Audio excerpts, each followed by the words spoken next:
रात में बार बार बाथरूम जाना, यूरिन रुक रुक कर आना और ब्लैडर खाली होने के बाद भी लगता है कुछ बचा हुआ है। क्या आप भी इन प्रॉब्लम से परेशान हैं? अगर हाँ, तो ये वीडियो स्पेशली आपके लिए है, क्योंकि आज हम बात करने वाले हैं एक ऐसे प्रॉब्लम की जो आजकल 40 के बाद ऑलमोस्ट हर दूसरे आदमी को होती है, प्रोस्टेट एनलार्जमेंट यानी बीपीएच। और सबसे अच्छी बात, इसका सॉल्यूशन आयुर्वेदिक और नेचुरल दोनों ही तरीकों से पॉसिबल है, बिना सर्जरी के, बिना साइड इफेक्ट्स के। आज के वीडियो में हम स्टेप बाय स्टेप समझेंगे प्रोस्टेट ग्लैंड क्या होती है, बीपीएच होने के सिम्टम्स क्या होते हैं, आयुर्वेदा के हिसाब से इसके रूट कॉजेस क्या हैं, और सबसे इम्पोर्टेंट 4 प्रूवन आयुर्वेदिक और नेचुरल रेमेडीज जो प्रोस्टेट को नेचुरली श्रिंक कर सकते हैं। वीडियो एंड तक जरूर देखिए, क्योंकि लास्ट में मैं शेयर करने वाला हूँ एक पावरफुल होम रेमेडी जो आप डेली यूज कर सकते हैं। देखिए दोस्तों, प्रोस्टेट एक छोटी वॉलनट साइज ग्लैंड होती है जो ब्लैडर के नीचे लोकेटेड होती है। होता क्या है, जैसे जैसे एज बढ़ती है, स्पेशली 45 to 50 के बाद हार्मोनल चेंजेस और इन्फ्लेमेशन की वजह से प्रोस्टेट एनलार्ज होने लगता है। इस कंडीशन को हम कहते हैं बिनाइन प्रोस्टेटिक हाइपरप्लासिया या शॉर्ट में बीपीएच। ये कैंसर नहीं होता, पर प्रॉब्लम ये है कि एनलार्ज प्रोस्टेट यूरेथ्रा को प्रेस करता है, जिससे यूरिनेशन में दिक्कत होती है। रिसर्च के हिसाब से 50 की एज तक आधे आदमी में ये प्रॉब्लम होती है और 80 के बाद 90% मेन में, मतलब ऑलमोस्ट कॉमन हो चुका है। तो अगर आप इन सिम्टम्स को फील कर रहे हैं तो समझ लीजिए प्रोस्टेट एनलार्ज हो सकता है। रात में बार बार बाथरूम जाना,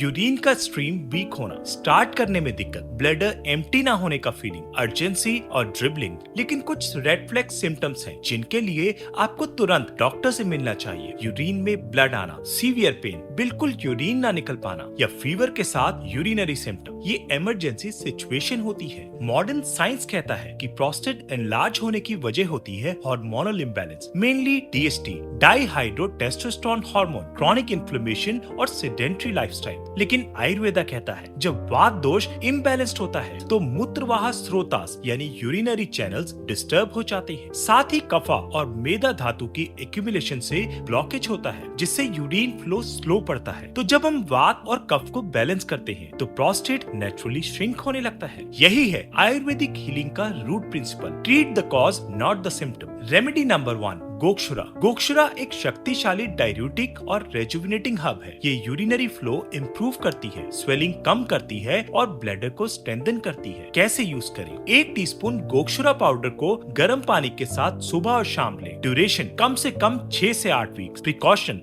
ब्लड प्रेशर मेडिकेशन ले रहे हैं तो डॉक्टर से कंसल्ट करें। यूरिनेशन स्मूथ होने लगता है। Remedy number 2, Varun. वरुण की छाल प्रोस्टेट स्वेलिंग और यूरिनरी ब्लॉकेज दोनों को रिलीव करती है। ये एक नेचुरल एंटी इंफ्लेमेटरी और लिथोट्रिप्टिक हब है। कैसे यूज करें? 1 capsule Varun extract 500 mg morning और नाइट मील्स के बाद लें। 2 से 3 महीने तक कंटिन्यू करने से साइज और डिस्कम्फर्ट दोनों रिड्यूस होते हैं। रेमेडी नंबर 3, सो टोमेटो बेरीज। ये वेस्टर्न हर्बल रेमेडी है, पर क्लिनिकली प्रूवन है कि ये डीएसटी हार्मोन को ब्लॉक करती है, जो प्रोस्टेट एनलार्जमेंट का मेन रीजन है। कैसे ले? 320 mg standardize extract daily 1 time ले। प्रिकॉशन, अगर आप ऑलरेडी हार्मोनल थेरेपी ले रहे हैं तो डॉक्टर से कंसल्ट करें। 1 मंथ के अंदर नोटिसेबल डिफरेंस मिलता है, specially in night time urination. Remedy number 4, pumpkin seeds यानी कद्दू के बीज। सबसे सिंपल और इफेक्टिव होम रेमेडी, डेली 1 चम्मच roasted pumpkin seeds empty stomach खाएं। ये जिंक और फाइटोस्ट्रोल से रिच होते हैं, जो प्रोस्टेट के सेल्स को हेल्दी रखते हैं और डीएसटी रिड्यूस करते हैं। इसके अलावा पंपकिन सीड ऑयल भी ले सकते हैं, 1 चम्मच डेली बेड टाइम पे। रिजल्ट्स 3 to 4 वीक्स में ब्लैडर कंट्रोल इंप्रूव होता है और नाइट यूरिनेशन कम होती है। अब बात करते हैं डाइट की, क्योंकि फूड ही सबसे बड़ा मेडिसिन है। इंक्लूड करें टोमेटोज, लाइकोपेन से रिच, प्रोस्टेट के लिए protective, pumpkin seeds, zinc source, green tea anti inflammatory, vegetables जैसे ब्रोकली, कॉलीफ्लावर और कैबेज। अवॉइड करें रेड और प्रोसेस्ड मीट, एक्सेस डेयरी और कैफीन एंड अल्कोहल, ये ब्लैडर को इरिटेट करते हैं। लाइफस्टाइल में भी कुछ बदलाव लाने जरूरी है। रोज 30 मिनट्स ब्रिस्क वॉक या लाइट एक्सरसाइज करें। योगा आसनास जैसे मल आसन और बद्ध कोण आसन प्रोस्टेट के लिए एक्सीलेंट है। पेल्विक फ्लोर एक्सरसाइज यानी kegel exercise exercises bladder control improve करते हैं और सबसे इम्पोर्टेंट स्ट्रेस कम करें। अनुलोम विलोम और मेडिटेशन से